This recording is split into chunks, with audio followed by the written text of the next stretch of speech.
Benvenuti o per meglio dire bentornati Lore Seekers a una delle più belle indagini che ci stiamo trovando ad affrontare in questo ultimo periodo. Poppy Playtime 3 uscirà a dicembre, ma Mob Games sta coinvolgendo la community in un ARG pieno di segreti che poco alla volta stanno venendo svelati. Nel video precedente vi abbiamo spiegato all'incirca tutto quello che era successo nel primo periodo, ma ora è arrivato il momento di conoscere finalmente alcuni di quelli che saranno presumibilmente i protagonisti di questo terzo capitolo, gli Smiling Critters. Partiamo con una piccola premessa. Ultimamente la nostra cara Mob aveva rilasciato degli screenshot che confermavano come il Playcare fosse molto più di una sorta di asilo in cui tenere i bambini.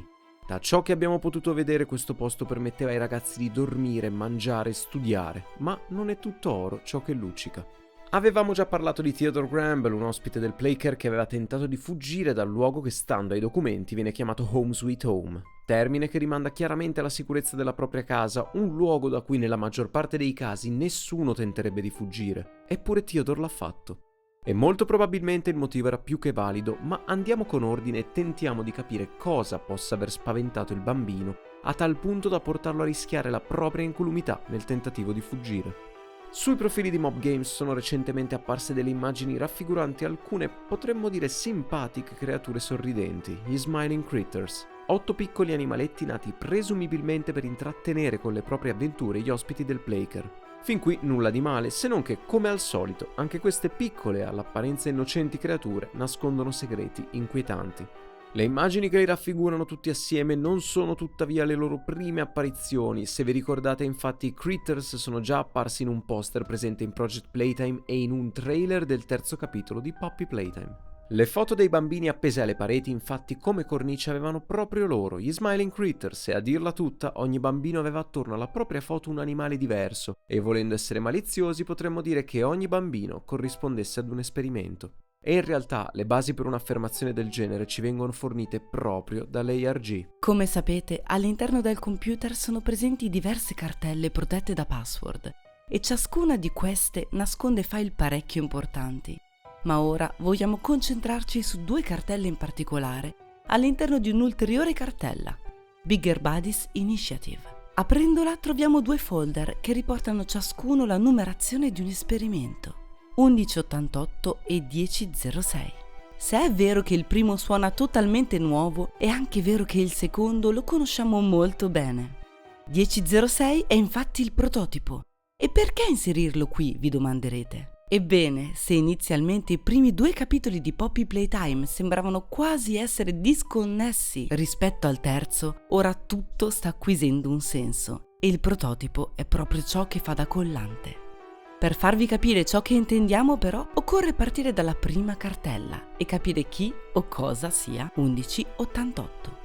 Aprendola troviamo quella che è una proposta di progetto riferita all'esperimento stesso. Gran parte delle parole contenute al suo interno sono censurate, ma la premessa è chiara. Con 1188 l'intenzione è quella di creare il miglior Bigger Buddy che si sia visto fino a quel momento e destinarlo ad Home Sweet Home. Dopodiché nel progetto si parla dei materiali necessari alla sua creazione e delle caratteristiche che avrebbe dovuto avere. Fra le altre cose, tuttavia, 3 saltano all'occhio.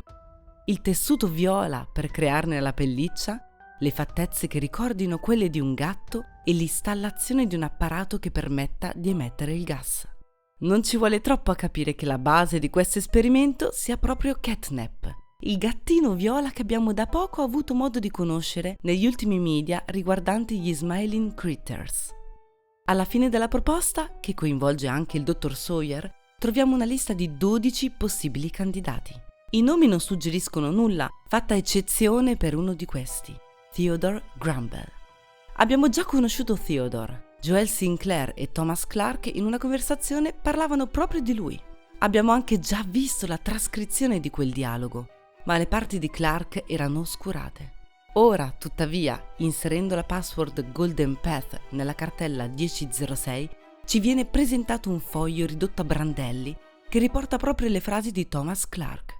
I 2 parlavano appunto di Theodore, ma grazie a queste nuove informazioni possiamo finalmente capire cosa sia successo realmente al piccolo. Durante il suo tentativo di fuga da Home Sweet Home non era solo. Qualcuno, o meglio qualcosa, lo accompagnava. I 2 insieme hanno rubato 2 grab pack e 2 mani verdi, proprio quegli apparecchi di cui parlava il tecnico della manutenzione nel memo che vi abbiamo mostrato nello scorso video. Le cose tuttavia non sono andate bene al povero Theodore. Nel tentare di aprire una porta utilizzando la mano verde è rimasto folgorato e da ciò che dice Clark, il suo cuore si è fermato. In un precedente video di Mob Games sappiamo che il venire sottoposto ad un esperimento poteva anche essere dovuto al trovarsi in fin di vita. Thomas Clark più avanti sarebbe stato trasformato in un piccolo Bron proprio dopo aver scoperto di essere gravemente malato. A questo punto, allo stesso modo, potremmo ipotizzare che Theodore, in condizioni disperate e con bruciature su tutto il corpo, sia stato necessariamente scelto per essere sottoposto all'esperimento 1188, diventando così la versione reale di Catnap, una versione non così amichevole come quella che abbiamo avuto modo di conoscere fino ad ora però. Stando al progetto, 1188 avrebbe avuto artigli retrattili e il proprio corpo sarebbe stato in grado di contorcersi in maniera innaturale, facendo quindi capire che l'esperimento ne avrebbe modificato la struttura ossea. Possiamo ormai dire che il mostro, che affronteremo nel terzo capitolo, altri non sarà se non il povero Theodore Gramble. L'aspetto inquietante della questione però non finisce qui. Joel Sinclair un po' di tempo prima aveva mandato una comunicazione a Stella Graeber in cui faceva presente un fatto parecchio strano. Aveva sorpreso Theodore nel suo ufficio mentre questi era impegnato a cercare qualcosa fra i suoi schedari. Nel rapporto tuttavia non si specifica di cosa si tratti, ma si sottolinea che Theodore non sia lì per propria volontà. Qualcuno gli avrebbe chiesto di infiltrarsi in quell'ufficio, quello che agli altri pare essere un amico immaginario. Clark e Sinclair nella loro discussione parlano anche di questo, ma il primo afferma di aver visto quella cosa insieme al bambino. Staremmo ancora brancolando nel buio cercando di capire di chi si tratti se non fosse per un indizio incredibilmente importante. Un disegno presente all'interno della cartella 1006. Un bambino disegnato con una matita viola e seduto su un letto, e sotto al letto una massa oscura di cui è possibile distinguere solo un braccio che alla sua estremità porta una mano considerabile tutto fuorché umana. Il disegno riporta anche un nome: Theo, anni 7.